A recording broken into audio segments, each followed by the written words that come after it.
Our author this evening, Nita Prose, is a longtime editor serving many best-selling authors for their books. She lives in Toronto, Canada, in a house that is only moderately clean, which you will understand once you read this book. And thank you for joining us.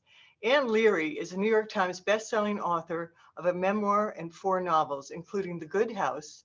Her work has been translated into 18 languages, and she has written for the New York Times, Plowshares, NPR, Redbook, Real Simple, and other publications.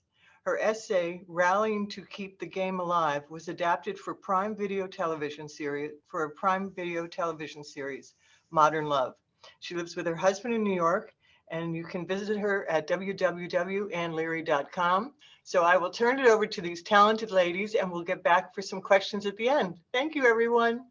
Nita, I am so happy to be able to do this conversation tonight because we had a minute to speak before we started on camera or on computer.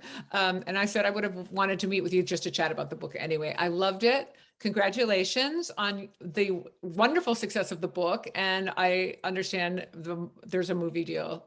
There's a movie in development. So congratulations on the book.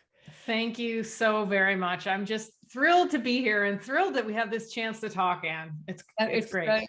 Exciting. So I'm sure many who are watching have read your book, but for those who haven't, do you want to just give us the quick kind of summary, elevator pitch, and sure, just so people know what we're talking about? But I think I suspect many people have read this book that are tuned in right now. Sure. Well, it features Molly, and she's a hotel maid, and she's a little bit socially awkward. And she works in the Regency Grand Hotel, a 5-star boutique hotel that prides itself on luxury and sophistication.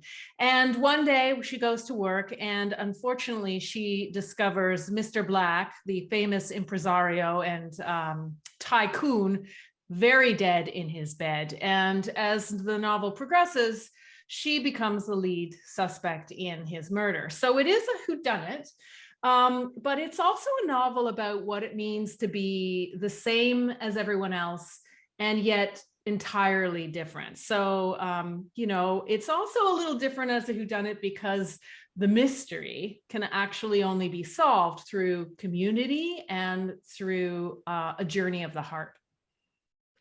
Great, very great summary. What I like about this book is some books are just character driven and some are plot driven, and both have. This is both though. I really would have followed Molly day to day, do activities without any murder because I found her voice very compelling, very interesting, and very believable. And so I think it's a rare book that you have a plot that works, but also that I love the first person narrator who I want to hang out with all the time. And what's interesting about her is she is I don't know, she's not quite maybe you would say like not neurotypical. She's an odd duck. Is that something Gran said? That's Gran's words, yes. Okay, because I considers her a little bit of an odd. I read it, I was using some Gran words. Or an old soul. She also calls her an old soul. Right. Yes. So for those who haven't read the book, Gran, Molly, Gray. I also love the names too. That's what made it seem like Clue, like Molly Gray, the blacks, the Starks. But Molly had a grandmother who helped her kind of navigate the world, which was sometimes challenging for Molly. And then Molly, but we meet Molly and Gran is gone. Did you at one point was there a time when you were writing this that Gran was alive in the book, or was that a decision you always knew? I knew from the get-go because I had the twists in mind very early on. I knew where I was writing to. So I knew that Molly, I wanted to position her in the opening, really encountering a new and difficult struggle in her life, be beyond, oh, I don't know, finding a dead guy in a hotel room she's supposed to clean, she's also in a state of grief. And like you say, her Gran has been like a fundamental person in her life, really her moral compass and her social compass as well, you know, orienting her and making her able to understand the social world around her and fit in at least a little bit. Right, and help her with really what she seemed to struggle with were she has a tendency to take things very literally, and her she often reminds herself that Gran kind of explained subtle kind of social cues that she didn't, and so she, I thought that was very believable, actually, having known, if anyone who's known a person who, and I have to say, I'm sure a lot of people did this, and I don't think, I love that there's no kind of diagnosis of Molly, but we, immediately are thinking, is she a little OCD? Is she like take the DSM out? But you don't need to, because she, we understand that she's just a little bit, sees the world from a different perspective, very intelligent, but in a different way than most people. What I thought was interesting, because it is a book about, it is kind of a murder mystery, but I do think I've heard it compared to like an Agatha Christie kind of book, and I think the reason it works like that is because of the tone. It's light. It's like it's not light in the writing, but it's at no time are you it's not, it doesn't feel it's dreadful. I have to say, Molly reminded me a little bit of Mary Cat Blackwell from, do you know who I'm talking about? From okay, so Shirley Jackson wrote this book, We Have Always Lived in the Past. Oh yes, of course. So she's like a kinder, gentler Mary Cat Blackwell. That's how I took it. Much kinder and gentler. But yes, there's a sharpness to both of those characters. Right. Like they have a razor sharpness to them and an edge that really makes you wonder sometimes, right? And they also don't ever tell you, they don't need to tell you that there's a little bit something unique about them. Right. You see it. I kept thinking, I kept hearing that voice for some reason, which it's one of my favorite books. So I like that she's also Molly's very sweet compared to Mary Cat. Yes, very. She's quite an empathetic soul, for sure. As intriguing, I will say that. Oh, that's kind. I'll take that compliment. Thank you very much. So did you have tell me about the process of writing the book? Did you have this idea? Did you have the whole book, kind of the plot worked out? You said you kind of knew the twist before you started writing, or tell us a little bit about the process. Yeah, it was really a bolt out of the blue. I don't know about you, Anna, if you've ever had this happen to you as a writer, but I'm an editor. I love my work. It wasn't my master plan to like, oh, hey, everybody, I'm going to write my debut novel now. It did not happen like that at all. So what happened was I went to the London Book Fair in 2019, and this is, a big book fair that brings publishers and agents from all over the world together in London. And I was there, I was staying at a hotel. I had an early morning meeting. So I left the hotel, I returned, and I opened my hotel room door, and I completely startled the roommate who was cleaning it. And, she jumped back into this shadowy corner, and I looked at her and she looked at me. And the totally and horrifically embarrassing part, it could have been worse, but it's pretty bad still, is that she had in her hands my pants, which, I had left in a tangled mess on my bed because I went for a run that morning before my meeting. And she was folding them and, trying to, get my stuff out of the way so she could make the bed. And so she's holding my pants, and I'm looking at her, and we're just like two deer caught in headlights. And I just thought to myself, it is such an intimate and invisible job to be a roommate. Yes. She didn't expect me to come in. And, it was just one of those funny things where I knew she knew so much about me and I knew nothing about her. And that little nugget somehow just seated in my head. Right. And then a few days later, I'm on my plane ride home, the book fair's over, and that's when Molly's voice came to me. And it was Molly's voice. It was clean, it was crisp, it was very precise. Maybe because And she's just in London and from the accent. maybe, I mean, I didn't hear it with that. But yeah, there was a lilt to it for sure. And you know, there are all kinds of Britishisms in the book for sure. And I think Gran brings that taste in. So I didn't have any paper, so I grabbed the napkin from under my drink and I started to write what I was hearing. And that was the prologue to this book. Wow. Oh, that's really amazing. And so then did it just come out? Because yeah, sometimes it takes a while to find the voice. But once you know the narrative, for me, once I know who's telling the story, whose story it is, that's when the writing starts working. Exactly. Well, I had this gift, right? I had two things that came all together: Molly's voice and the fact that she was a maid in a hotel. So Yes. I had a place and I had a voice. And Right. from there, then I had to discover, you know, what kind of a place was this? What kind of world? And there, you know, as you've noticed, like, I wanted to create an ode to the Agatha Christie world, to that classic mystery that envelops us in noir mystique, and yet has a little bit of lightness. I really wanted to explore, like, how light and dark can I go? Right. How much cozy can I put in this book, while at the same time, the character's journey is darker than dark. Right. And so I really tried to like stretch into those polarities in discovering what the book was about, if that makes any sense. I think that does make sense. And it also, I think you did that with the character of Molly. She could have been a person that we would have felt pity for or worried about. But I feel that there was a lightness to her and a resiliency somehow. She seemed very resilient. I think that was probably partially due to, I mean, I felt it would be a relief in some ways. I envied Molly because and this isn't a spoiler because it's very early on in the book, but she comes to work and it's just, she loves her job. She's so good at it. She's so good at it. And she takes it very seriously. She has a lot of integrity. So she does, you know, it seems, you know, it's very important to her to do things right.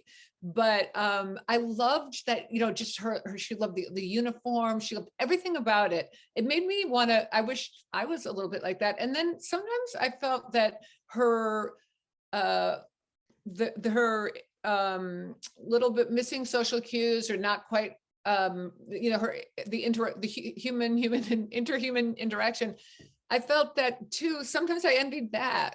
You know, sometimes I felt like it would be nice to not know people are making, or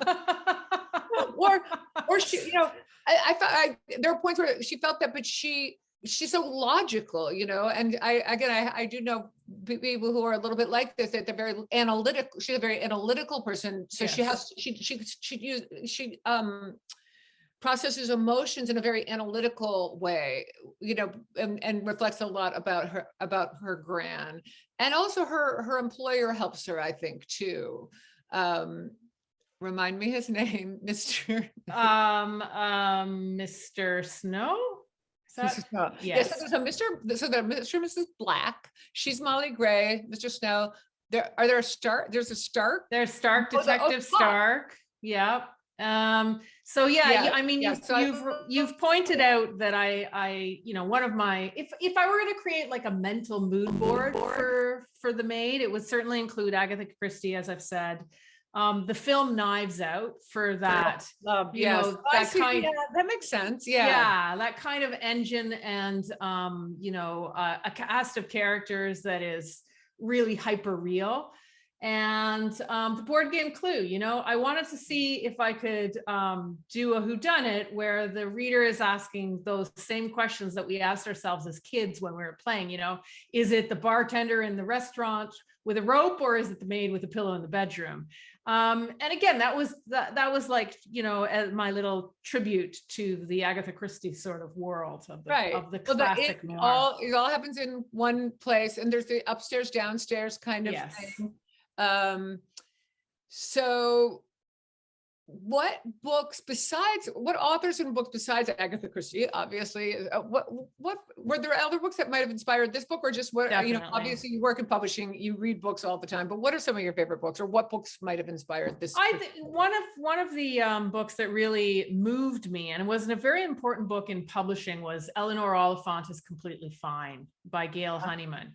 And this was a real sea change in publishing, because it was like a reinvention of the prickly character, the prickly narrator, going on a journey of discovery in uplifting literature, as it's called in the UK, or feel good fiction. What do you call it? Uplifting Uplit. Yeah, uplit Uplit? Really? Uplit. Yeah. It's a thing. It's a thing. Okay. That's what the Brits call this sort of category. And it's, often led by a singular voice. And it's a journey of the spirit that moves through growth towards a feeling of hope. And so for me, kind of the fun of it was like seeing if I could learn from Eleanor Oliphant and take a very prickly character and somehow make her lovable by the end of the book, and also Frankenstein two genres together, the whodunit, the classic murder mystery, with a first person uplit voice. How do we put murder and that whole idea of the whodunit together with that journey of the spirit and journey of the heart that leaves us feeling hope by the end? Right. And so this was sort of the challenge that kept me, waking up at a god awful early hour in the morning, seeing if I could find a way to do both things at the same time. Right. So you were still working as an editor. I still am now. Oh, you still are? Yeah. So you were writing in the morning. Do you have children? What, like, No, okay. that is my only sanity, is that I do not have children, just an arrogant pug who's sitting next door to me here. So you wrote it when you said, so while you were, it must have been hard to be editing other people, because when I'm writing, my story is kind of in my head so much that my family has become, my children used to get really angry because I was having them and I couldn't focus on them. So how did you explain how that worked as while you're helping someone structure a novel? Do you edit mostly fiction, or? Mostly fiction, not exclusively, but mostly. And yeah, I'm a real structuralist. I'm a really hands-on developmental editor. And what I find is it allows me to rest and exist in a parallel space. So that feeling after a writing day, maybe there's some writers out there of that sort of exhaustion with the work, that exhaustion, like you've really done something to your head. You're completed. It's a real creative challenge. And I'm sure if they looked at your brain, they would see some fog in there from the exertion. Gray matter. Yeah. And, I feel that I can solve my problems better by working on other people's narrative problems. Oh, and I love when friends ask me to look at something they're working on. Oh, I know. It's the same thing. I love it because I can, this is it. But right? Your own thing, you're lost, you're blind. Like you can't, exactly. So I always talked with my writers before this about the labyrinth. So this is the metaphor I use to describe the difference between the writer and the editor. So, a writer has to stand before the labyrinth, and she has to go in and she has to wend and wind her way to get through that narrative maze to the end of the story. And sometimes there are dead ends along the way. And when you're on the ground and you are that writer, or you are, Anne, you can't see the dead ends. But the editor sits outside on a ladder. She's up high. She's looking down, and she can say, Anne, Nita, don't turn left, because you're going to write for 6 months and you're going to get into a dead end and you're going to have to start again. And it's that sort of, synergy between editor and writer that can really happen in a creative process to help that story flow and find the path from start to finish. But it's so difficult to be a writer and to have that blindness. And so what you're saying with your friends is, when you're working on somebody else's work, it's so liberating because you can see. You're like the editor, you've got a ladder, but writers, we don't have that. Well, so how was it for you working with an editor then? How was It being was editor? glorious. It was glorious. Now I have 3 editors. So, and I don't know what your situation is, Anne, but I was lucky to have a trio of editors, UK, US, and Canada, and they have been wonderful. And the wonderful thing about them is when you're lucky enough to have 3 people really and truly share your goals, then each of them can look out for a separate aspect that needs development, and they can be your person on that. So they were working while you, it wasn't after you, because I've had it where a book would, then I'd have a British editor after it already came out in the United States. So that, but this was simultaneously. This was simultaneous. Wow. The 3 main markets were bought at the same time. So they actually had to work in unity and give me notes together. You know, they were working together. Oh, definitely. They weren't coming at you from 3 sides. No. They would talk, they would combine their notes. You know, my UK editor really wanted description, that she wanted the volume set higher than, say, I did at the beginning. And again, because of my author blindness, I didn't know how much do I give to allow the reader to just have enough to fill in the blanks with their own experiences. Like, for instance, the hotel. I want you to have enough to have the flavor so that you can bring in your memory of a hotel you've been to. But if I give too much, everything falls flat. So she was very good at balancing that, for instance, in my descriptions. And, you know, Hilary Tiemann, my US editor, was just fantastic at making sure all the breadcrumbs were laid out properly. Okay. You know, which is rather important in a mystery, and so on. Like, each person sort of had their finesse that they could bring to that process. And they also probably wanted to, was the American editor trying to not get you to not use words that only, you know, we don't use, Canadians use somewhat different words. And so the good thing about this is, and that's what I mean, this process with 3 editors only works if you're on the same page from the beginning. And I think all 3 of them understood that in this hyper real place, that there is a mishmash of things, because I never name the place. No. Sometimes it feels very British, other times it feels Canadian, and in other times it feels abjectly American, Olive Garden. You know, and I really wanted to create a floating reality where the reader gets to feel the disequilibrium that Molly feels every day in her life. They feel it through geography. She feels it because of social realities. Right.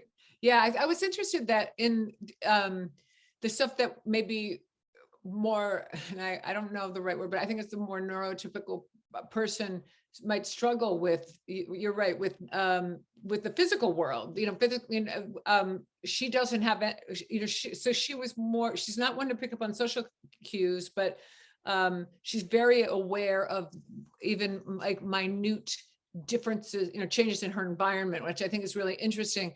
I also really appreciated kind of, I've never known, do you tip the housekeeper at the end of your stay or every day? Now, Molly got tipped every day by the Blacks, and I thought that was something I didn't know, and I feel I think, did you have to do research or is this, you know, I think people do this different ways, you know, and I think different cultures have different you know, different ways of tipping too. But I do know people who only tip at the end of a stay. I tip every day, because I never know who's cleaning my room. Maybe maybe the person cleaning from 3 days ago won't be there at the end, and you know, she cleaned. So this is my thinking, but who knows? But the point is, we should tip, because that job, that is a hard job. That is a very, very difficult job. And for the very aspect of invisibility, for the very aspect that we are asking the maids and many people in this hierarchical hotel to hold up and create an illusion for us, the guests, to enjoy. Right, to make it seem effortless, to make it seem that no one's going to any effort to make everything perfect, or have ever Molly put it to, you know, clean. What was that thing she said? Polished to perfection. Polished to perfection. But I feel like, you know, it was kind of the perfect job for Molly, because she doesn't need I mean, most of us don't want to feel invisible, but she doesn't mind it. She doesn't need that from people. She doesn't need to be acknowledged. She really, really just really enjoys. That's right. you And know, she's been bullied enough that she really does not necessarily enjoy the, right. No, and the it's social incredible for her interaction. too. And then, but also, I also really, I think I crave kind of routine, and I'm a very disorganized, scattered person. I loved her kind of, that's very much, she's a very regimented person and Yes. very much sticks, but I think that's what kind of helps her get, navigate, again, through life and through people, it was just very well done. I was really, really would have, kept going wherever Molly went with this book. And that's really something I think that really, to me, I'm always, I've never read flap copy. We all slave over flap copy, but I never read that. I open a book, I want the voice. Wow. Do you really? Well, see, when you go to a bookstore, you Yes. just pick something up, and what do you bet on the title, on the look? If I've heard of the book, often I've heard of the book, but yeah, Sure. or if it's on display or it's, something, but I will, I might glance at that slug line at the beginning, but Sure. and that's why I hate as a writer when you have to write the slap copy, because it always sounds so horrible. But I don't really, I can't, I don't care if the, and I think we're using publishing terms, but everyone knows on the book jacket, there's a summary of the book. And so it's, I'm not that concerned about what's going to happen in the book, because even if it's the most exciting, thrilling thing that I can imagine, if the voice or if the narrative voice or the writing isn't engaging and isn't really well done, I'm not going to read it. I don't. Right. I'm more about that's what I want to say about Molly. It was a plus that there was a murder mystery, but she was very believable. She was a fully dimensional person to me. She was not, Yes. and I think part of it came with her being quite unique and being a little bit of an odd duck. Aren't we all though? Aren't we all though? We all are though. Yeah. So anyway, tell me about, so how I just want to hear all about like how it seemed very exciting. It's your first book, but you know a lot about publishing. So you knew how amazing it was to hit the Times, to hit all. Oh, I did. This when, right away. Was that a surprise or? Oh yeah. Because, we know in this industry that is the dream, but it happens to very, very few people. So sure, I had hoped that maybe that was a possibility, but that was a distant hope. So when it happened, I was so excited, like just through the roof, just really, really thrilled. And I know it was a GMA book club pick, and it was a few picks. It was on a few. Was it like what else was it? In terms of picks, that was a big one, and then there were a few picks in Canada and the UK. So that was really, really good. Yeah, I mean those sorts of book clubs and picks are incredibly valuable because it's not that often that you get in front of the television as a writer, and that just has access to a whole other market. Well, especially as a novelist, it's very more nonfiction people. Exactly. Yeah, exactly. Because they're much more newsworthy than we are for the most part, right? No, but yours has this nonfiction platform, which is interesting, which is the people who work in hotels who we don't pay, who might be invisible, and and the fun mystery of it all. And then tell us a little bit about how this, I know there's a movie in development. Was that something that happened before the book came out, or was that? It did, yeah. So while the book was still selling, most of the major markets had sold. I then found out there was interest from various people in Hollywood, and that was incredibly exciting. But when Universal Pictures expressed interest and brought Florence Pugh to the table as the star, as Molly. I mean, that combination was just a little hard to refuse. I mean, it was a complete dream. I love the idea of Florence Pugh as Molly because she's such an unusual actor. I mean, every time she appears on screen and does something, I mean, she could pick up a spoon and she'd do it in the way that is the most unusual way. Right. She never makes a typical choice as an actor, ever. She's always surprising and authentic in that. And so you match that sort of a character or, you know, an actor with a character like Molly. I mean, it's going to be explosive and I cannot wait to see that. The other thing I cannot wait for is, of course, to be able to see the hotel, right? Because the thing about writing, I mean, our job is to just give the nuances, give a few details. That's my dog barking in the background. I just say that's your dog, not mine. It's mine. I'm the offender. But the beauty of a film is that you get to see every one of those details come alive on the screen. And for me, that is going to be very, very exciting. And so hopefully for everyone else. It's going to be a film, not a lot of things are becoming limited series now. So this is going to be a motion picture. It will. Yes, it will. That's exciting. Yeah. Very exciting. Congratulations on that. And what about when you first, how do you feel about your audio book narrator? I love it. So it's Laura Ambrose, and she did a really incredible job. And I must say, I was a little worried about the audiobook because, you know, there's an affect to Molly that is there in the words. And if it's overplayed, you know, it can become very annoying. And there is a purposefulness to, there are points in the book where I know as a writer, I'm really pushing the reader. And I know some readers are like, oh, she's driving me crazy. But you know, that is intentional. You know, this book is a journey, and my job is to have the reader sit behind Molly's eyes, to enter her experience, to live in her skin, to see as she sees, feel as she feels. My hope is that if you live as her in that way, slowly over time, you come to love her. Yes. You know, but back to Laura Ambrose, I think she did just a spectacular job because there's an edge and a peculiarity to the voice, but there's always an authenticity and moreover that sense of heart, so that she doesn't become a cardboard character, cutout character or a cliche in any way. So I'm very happy with what she did. I asked that because I drive a lot. So when I'm reading a book, I often will buy the audio book, and I listen to some of it. And I thought she did a spectacular job. Right. And for the same thing, I thought this could have been really overdone but she was, I thought really, really quite great. I mean, it was very, you know, she really nailed it.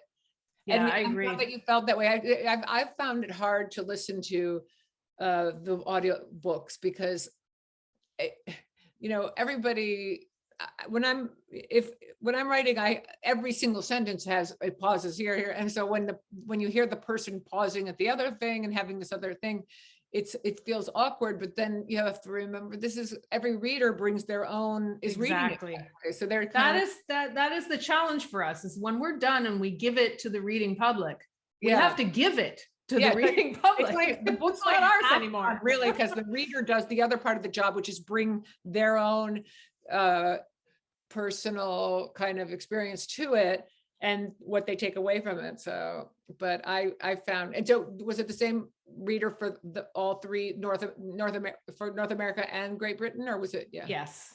So great. far, yes. Although there's going to be a BBC piece as well, like a truncated version of this, which is very interesting. So I cannot wait to hear that voice too, but we'll see. Oh, how fun. Yeah. I don't know how many more minutes we have before the Q&A sets, but I think we have a few more. So book touring, we were talking about this a little bit before. Your book came out, what kind of towards the end of COVID, but it was COVID. So you never did a true, flying from city to city, and have you done any live events? Or? Not a single event. And this is my basement. Yep. It's wonderful. This is my adoring crowd. So you're in your basement. Do you like the kind of not too much in the background? Because I'm you're like a minimalist. I'm a obvious max. You're a maximalist.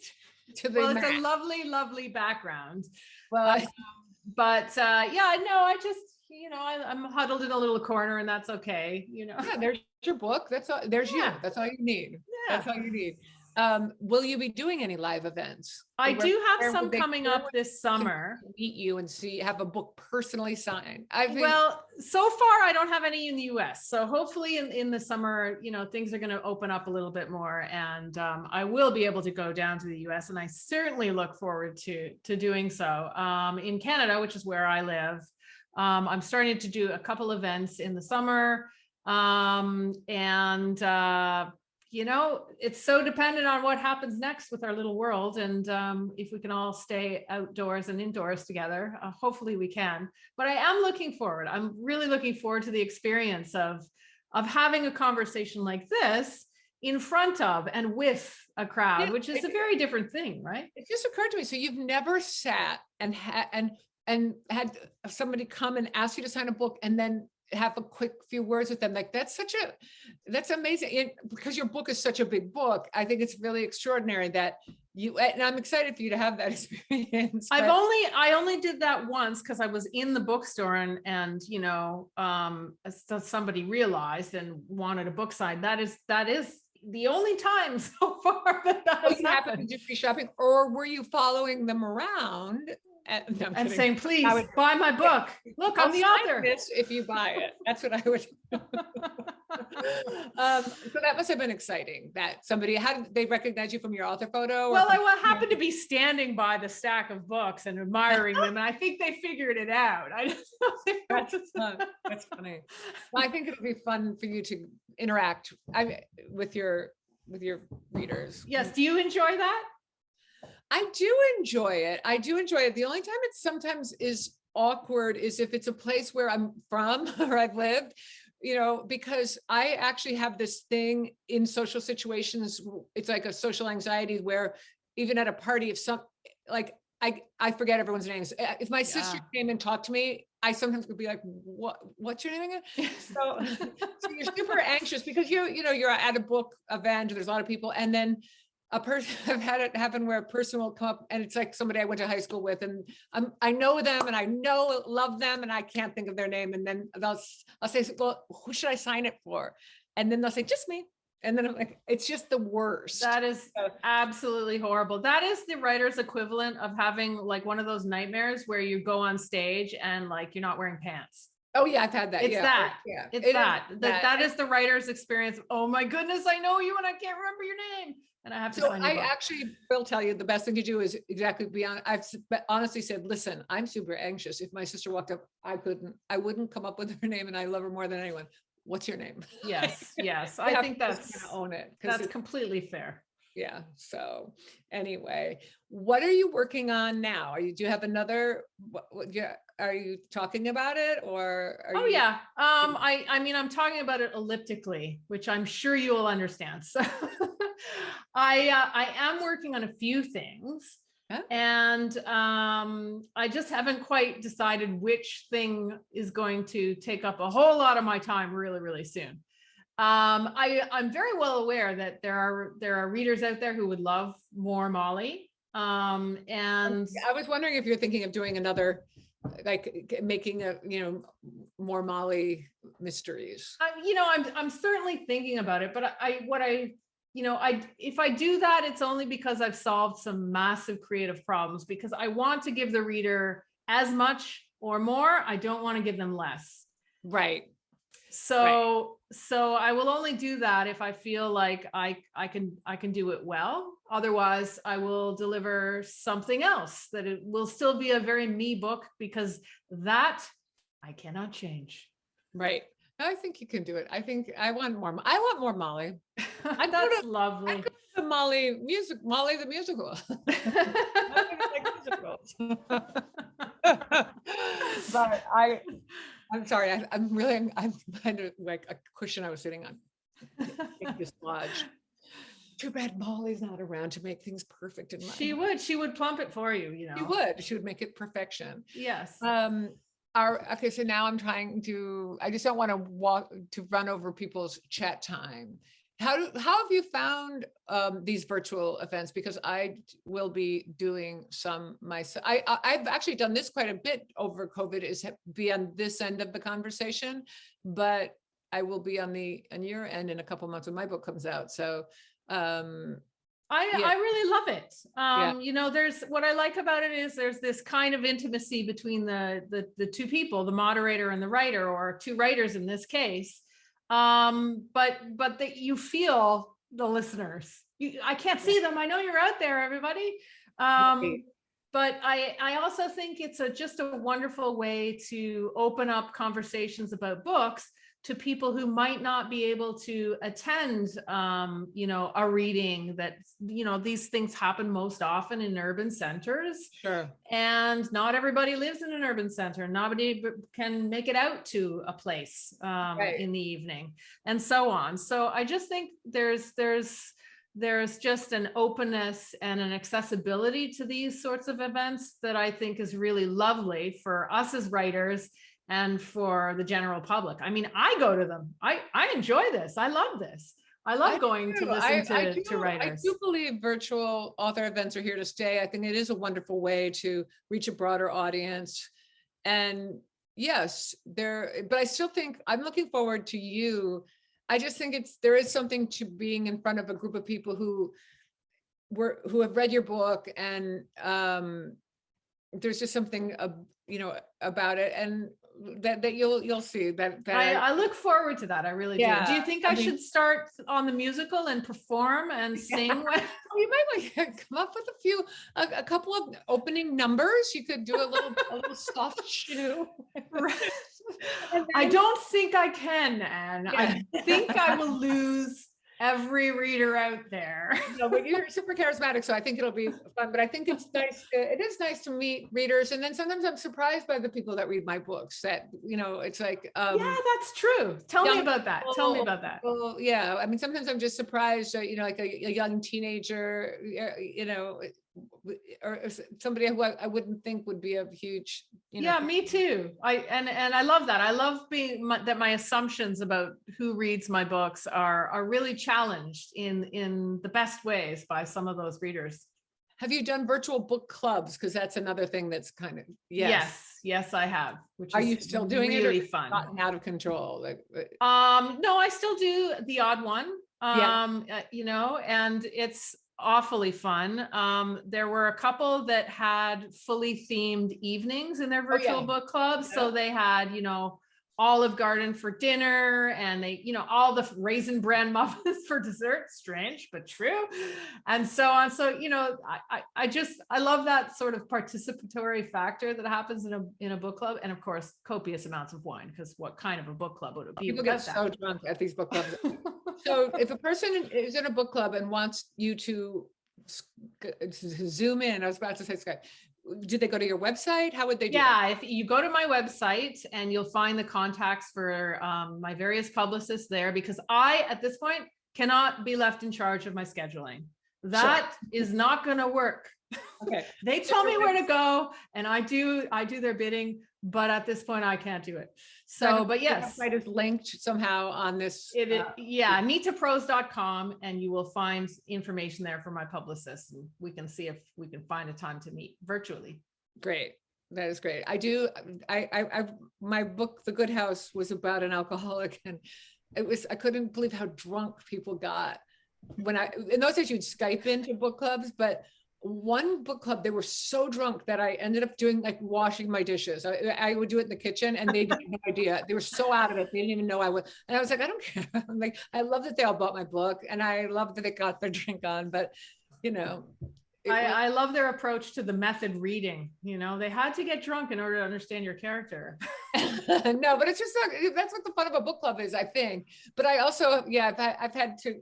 I think were you asked to provide, you know, recipes for book clubs? I think that's part of a thing that book clubs like to do. I haven't been asked that one yet, but oh, you haven't? No, not that. All right. Should It'll we probably take some happen questions? now. Sure. All righty. Someone just wrote in, Nita, let's see, what is your writing routine with a full-time job? How do you balance your writing and your job? Yeah, the balance is kind of out of control. The work-life balance, not really. The work-work balance is really good though. So I wake up incredibly early in the morning. So I get up at 5 and that's when I start my writing day. And I usually get in my first real stint of writing before 9 o'clock when I do my day job. I love that early hour of the morning before the sun comes up. What I find is that there's a piece of my brain that isn't awake yet, a really good piece that is still asleep. The piece that judges, the piece that is, it's my anxious mind is still asleep. My worst critic. And so I feel like at that hour of the morning, I can dance on the page. I feel a certain kind of freedom and a luxury, and I feel untethered. It's the moment where discoveries happen. It feels as though they come out of nowhere. And so that's how I write. And then sometimes in the evening, I'll go back over what I wrote in the morning. I'll edit it. I'll refine it. I'll start to make a plan for the next day. That's how it works. So yeah. How do you go to bed at night though? Sorry? I go to bed at an absurd hour. I'm like a 7-year-old child, like by 9:30, I'm like, oh my goodness, I'm so tired. Yeah, I'm an old lady. Well, yeah. No, I get it. I'm the same. I'm a morning writer. So. Are you? Yeah. Yeah. I'm most clear. And same thing. As the day goes on, I become more critical and more like, self-loathing. Me too. Yeah. We had some people call in this afternoon and someone wanted to know, did you visit the back house of any big hotels for info? I did. And my fear, I've talked about this before in interviews, but my fear is I'm never going to be allowed in a hotel ever again. Because, I did things that you don't normally do, so I skulked around. I wore black dress pants and a white shirt. And I just sort of acted as though I worked there. I just commanded a certain kind of, this is my domain and I'm going through into that staff only. I'm going through there. And it's amazing. Like I learned so much just by adopting that attitude and that cloak of invisibility. Because, nobody questioned me. Yeah. I learned a lot. About how an attitude can change everybody's reaction to you. If I acted like a guest, I was treated like a guest. If I acted like I worked there, I was treated like I worked there. And of course, there are just small little nuances. Like I love just hanging out in the hall and listening to a maid talk to a maid, for instance. Interesting. And of course, if they knew I was there, or if I, made myself very visible, that conversation would stop instantly. That intimacy would end immediately because I'm the guest. I must be respected. We have a different hierarchy. So yes, I did a lot of skulking in places that I had no right to be in. That's awesome. Someone asked, since you had 3 editors, did the process go quickly?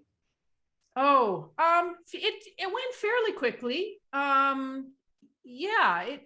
It did. And then now, as Ann was saying, the good thing about the way that we worked together was I got notes all together. Wasn't like, okay, now I'm doing one's comments and now I'm going to do another draft with somebody else's. They were all collated together. So it was actually very smooth. What I kind of liked about it was that we were working at 2 or 3 levels at the same time. So working on the fine nuance and, narrative arc or character all at the same time. And I like that sort of working on different things, different challenges, instead of just one narrow focus in an edit. We did have someone ask if Molly was going to continue on in a sequel or in a series, and you touched on that a little bit. Do you not see her having a future? It would be another character? She might. She very well might. I'm trying to figure it out. I think she could. I think there are ways that she could appear. She's going to be a very different Molly because, of course, she has learned so much. She's been really impacted by this journey. But yeah, I think it's entirely possible. Let's see what else people asked. Well, I was intrigued by both covers. I thought the English cover was great too. Did you have any I want to see. comments on that? Sure. So here's the beautiful British cover. You can see that fantastic gold foil on it. And check this out. This is my favorite part. Look at this. Oh, I love that's it. great. Yeah, is that, can you see that? Love it. So that's the hotel. Yeah. So that's what great. they did on this cover is, I'm not sure how much you can see, but this is That's like a awesome. door hanger that has been made by an artist out of paper. So it's been cut out of paper. This is a real object. Wow. And it says the Regency Grand Hotel here. So as you can see, very different treatment from the American edition. They're But both great though, I have to say, because they're both really great. They yeah. both have that Art Deco sensibility. I love the idea of, you know, and hey, I work in publishing. Covers matter. Okay, you should. We do judge a book by its cover, but something that was important to me was to signal genre and a feeling of suspense on the cover. So you will see that in different ways, both of these covers have something hidden and something shown. There's this drama of what is going on behind the hotel, right? Or what's happening behind that don't enter. Not disturb. And do not disturb. And then of course, in this one, we have the little maid running through the keyhole. So what is she running from? Where is she running to? We do not know. So both very, very clever designs. And whenever somebody says, well, which one do you like more? It's Sophie's choice. I can't do that. They're both beautiful. I love them both. They were great. They are. You're very The lucky. UK version would make a great bookmark. Yes. And Giveaway. yes, There and you they go. have made those actually. Oh, nice. There you go. It's very smart, Kathleen. Did you have any early readers, and what did they think of it? You know, I did, but I will say that when I started writing, I told nobody. And when I mean I told nobody, I really mean I told nobody. Like I didn't tell my partner, I didn't tell my friends, I didn't tell any of my professional colleagues because I was terrified that, you know, my work wouldn't meet the mark. And then I would have to continue to see agents and publishers who would be like, oh, she tried to write and she's so bad. We're so bad. So, you know, it didn't turn out that way, thank goodness. But so I had a couple of friends who were in the industry who were early readers, some agents as well, who were, you know, instrumental at the beginning, and, you know, just close friends. They gave me a little bit of confidence, you know. Did you have a completed manuscript when you sold the book, or was it? Yeah. Oh, yeah. Yeah. Yeah. Yeah. Someone wanted to ask how you came up with the relationship between Mr. Black's wife and Molly. Between oh, okay, yes, Giselle. I think that's what the question is. So yes, so Mr. Black is, you know, this tycoon, and he's a dastardly type, and he's dead at the beginning. That's not, you know, and you'll find that out very early on. That is no spoiler. But his second wife, Giselle Black, is a trophy socialite. She's just this gorgeous sort of mediagenic arm candy that exists for Mr. Black's pleasure, of course, until he's dead, very dead. But I loved this idea of the maid and this trophy wife. I wanted to see what would happen if you put them in a room together and gave them a way to converse. And what I learned was how similar they are, even as they're so different. One is rich, one is poor, one is highly visible, and one is completely invisible. But actually, so many of their root sufferings are the same. You know, neither of them can be are accepted as their authentic selves. You know, Giselle always has to be a material eye candy object. She can never be who she really is. And only Molly gets to see who she really is, and vice versa. And so I loved writing those scenes. And they were a real discovery, because at the beginning, I judged Giselle. I thought she was going to be an awful character. And the more that, you know, Molly interacted with her, the more of her true self came out. And did that happen while you were writing? Did that kind of? It did. It really did. So Giselle surprised you during the writing process. She completely surprised me. I had made my own assumptions, and you know, sort of Molly's zeitgeist worked through and challenged some of my prejudice. I was wondering if Giselle reminded you of anybody in real life, like or the Blacks in general. Like, do you want to say, or you probably don't want to say, but sure, everybody brings their own idea of who these people might exactly be. I think they're archetypes. I mean, like many of these characters, what I start with is sort of a cardboard cutout, but my challenge and my hope is that I have given them voice and reality by the end of the novel. So they're not just you know, classic trope characters from mystery by the end of the novel. Do you see any similarities between The Curious Incident of the Dog in the Night and your book? That's interesting. Yeah, of course I do. It's a great book. I think, you know, the uniqueness of the perspective of the point of view. I think Mark Haddon's character and mine, you know, we both tried to situate the reader behind the eyes of the character to really let the reader experience that unique perspective. So I think there's something to be said about the similarities there. But in terms of world, very, very different worlds, right? Very, very, very different. Yeah. Do you think you'll have anything to do with the movie? Yes, I know I will. I am. So are you writing it? I'm not writing it because I'm not crazy. Okay. Screenwriters, that is a whole different discipline, and I bow down to them. I love what they do, and they are geniuses at what they do, and I know how different an art form that is. So I really respect that. But I am certainly involved in that process, and I am excited by what's happening. I can't say too much. That's why I'm being weird and cagey. But yes, I'm definitely involved. Maybe they'll give you a cameo. I would so love that. And do you want to do cameo too?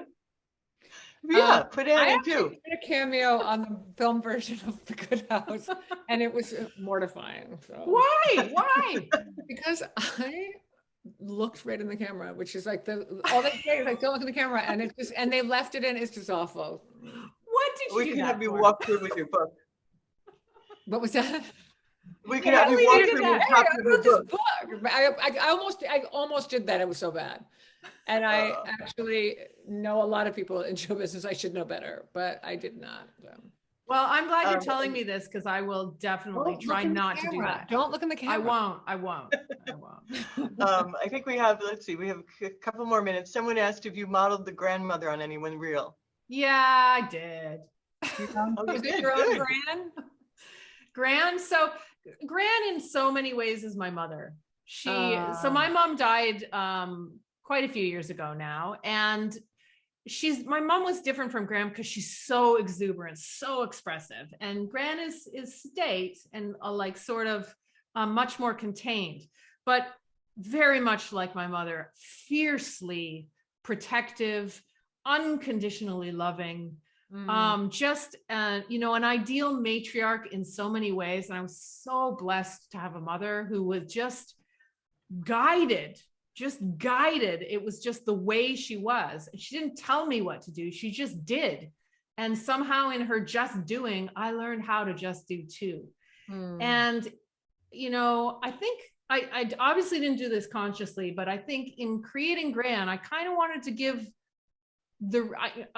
working through my own grief, obviously, but B, I also wanted to give the gift of the matriarch, like an ideal woman who guides other women. I wanted to give that as a gift to the reader, whether they have one in their lives, have had one in their lives or not. I wanted to give them Gran. I wanted to give her to myself too. Molly needed Gran, so yeah, I need Gran. Yeah, everyone needs Gran. Let's we're coming close to the end, but we have an audience viewer who wanted to have Ann give a brief description of your upcoming novel. Oh, okay. And the title. What's the title? It's called, there it is, The Foundling. There it is. How It's can I a do this? historical novel. It's set in the 1920s. It's loosely based on my grandmother, who I discovered doing genealogy research, worked at a eugenics asylum in Pennsylvania when she was a young woman.